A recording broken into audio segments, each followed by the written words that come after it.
up guys, I'm Steven. I love my Pebble, but they got bought by Fitbit and all their servers are down. I know that the whole Rebel project exists and like I can still get some mileage out of this thing, but it's already like 3 years old and this is a great opportunity to build my own smartwatch.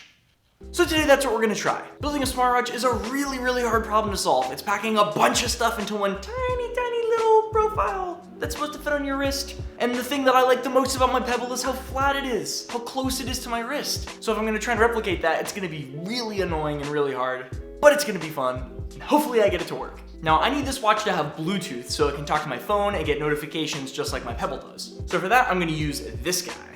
This is an ESP32, it's the bigger brother of the ESP8266, which is what I use for the glow tie. Not only does it do Wi-Fi, but it also does Bluetooth, and it also is like a quad-core processor. It's like crazy, it's super powerful. They're totally sweet. It's kind of big, but I think we're gonna work around it. I'll try and finagle stuff and get it all to fit nice and neat in my wrist. But this is gonna be my brains, and it's also gonna be what talks Bluetooth to my phone. Despite the fact that this chip is so awesome, it has one of the most annoying form factors ever. It has pins going along the side, top, and the other side, and they're also not spaced to fit in a breadboard, so I can't just like easily plug this into anything that I have for prototyping. I have to mill a breakout board. I also spent a lot of time looking at different kinds of screens that I wanted to put in the watch. I really wanted it to be full color, but all of the full color like modules that you can buy on AliExpress or Amazon or whatever are huge. They're all mounted onto a circuit board already, and they're just monsters. Like it'd be really hard to fit it into a nice slim profile. So we're going the hard route. I bought an actual just bare screen module with like this crazy little connector on the end of it that I'm somehow gonna have to interface into this board. I've never used one of these connectors before. I've never used just like a bare screen module like this. So this is gonna be interesting, but the same problems with this. I can't just like talk to this and test before I order boards. So I'm gonna try and mill out a breakout for my ESP32 and this screen right now so I can throw them into a breadboard and try and make it all work.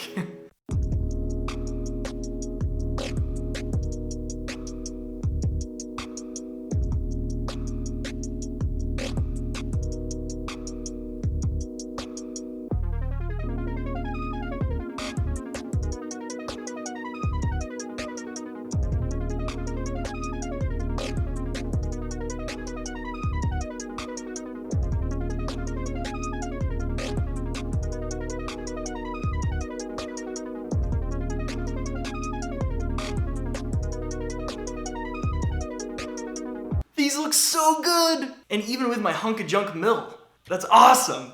Cool, so now I'm gonna solder the ESP32 to this breakout, along with the flex cable connector for the screen, and then I can start like wiring stuff up and testing stuff out, and hopefully I can get the screen to run and boot the ESP.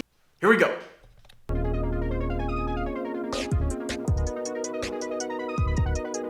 Haha!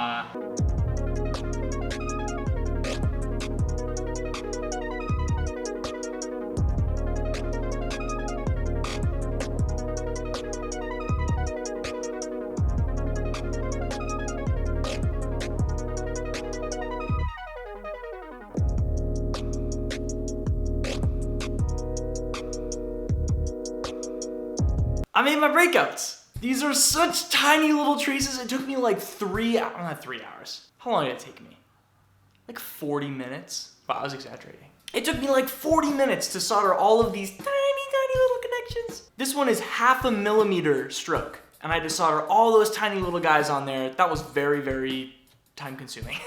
Without having a solder mask like the layer that's traditionally green, or what I like is matte black, to actually keep your solder from just going all over the place, it's really tricky. Even if you just look on this board, there's a fair amount of solder that kind of worked its way up the traces and just kind of like went where it really wasn't supposed to. Now that everything's all wired up and I can put it in my breadboard, I'm going to try and program to the ESP, make sure that works, try and talk to the screen, make sure that works, and those are the main parts. These are the two big heavy hitters in the watch. This, a battery, a custom circuit board. That's it, I think. Oh, and then like a charger for the LiPo. I'm gonna do some kind of pogo pin magnetic thing. I'm not quite sure yet, but we'll see. We'll get there, we'll figure it out.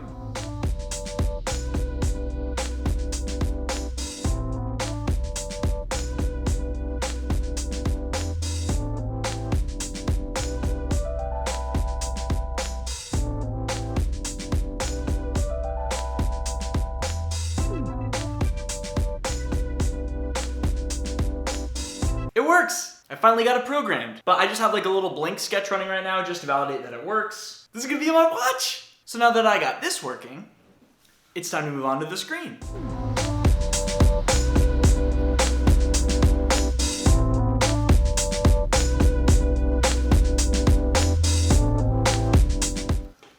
Okay, I'm pretty sure it's all set. I got it all hooked up according to the datasheet, and also the screen is really similar to one that Adafruit sells, so I use that as a reference to kind of see what pins they use when they line things up. All that's left now is to upload the graphics test that Adafruit has for their library, which is also what I'm using to drive the display, and hope to God that it works. But we'll see, we'll see.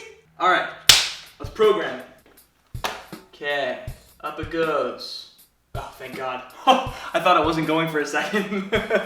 All right, here we go. So now I just have to reset it and move this pin so it's not in program mode. Let's see what we get.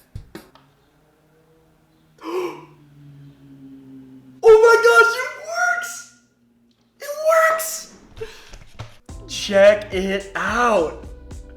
Look at that beautiful screen. This is just the default Adafruit like graphics test. Oh my God, I can't believe it works! Wow, that screen is beautiful. Oh man. Connected on a custom breakout board and a custom breakout for the ESP. Oh my God, I'm so stoked. I cannot believe all this works. Well, what? Yeah, now I know everything I need to know to order the boards. Okay, time to like take all this and just right into KiCad. Pretty much all these connections just not super messy like it is now. Oh my gosh, that's so exciting. Wow, I just can't stop looking at it. That's gonna be on my wrist soon. This is so fun. All right, the circuit board design is done. I took everything that I did out on the breadboard that I knew for sure worked, and I plopped it in a KiCad, and now I have this glorious, glorious board. It's really, really small, and everything is really densely packed, and it's my first 4-layer board. So hopefully I did everything right. We'll see when we get the boards back, but that design is finished. I sent it out to the board shop, and I should be getting it back in like a week. I hopped in a Fusion 360, and I designed a case for the watch. I'm super stoked with how it came out. It's still really, really slim, so it's not gonna pop off my wrist a bunch.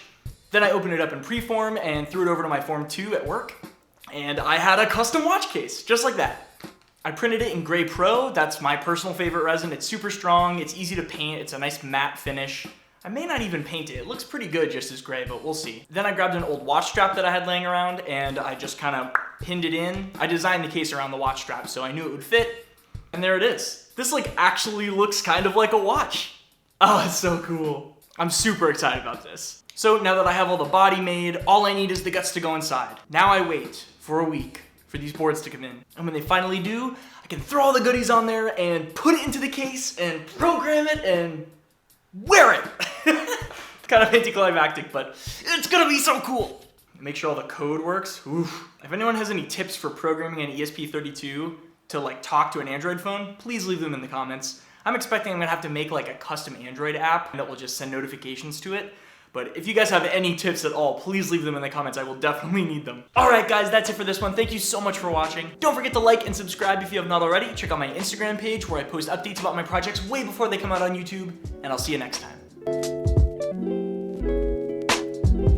I hate those big clunky smartwatches that look like you... Hush.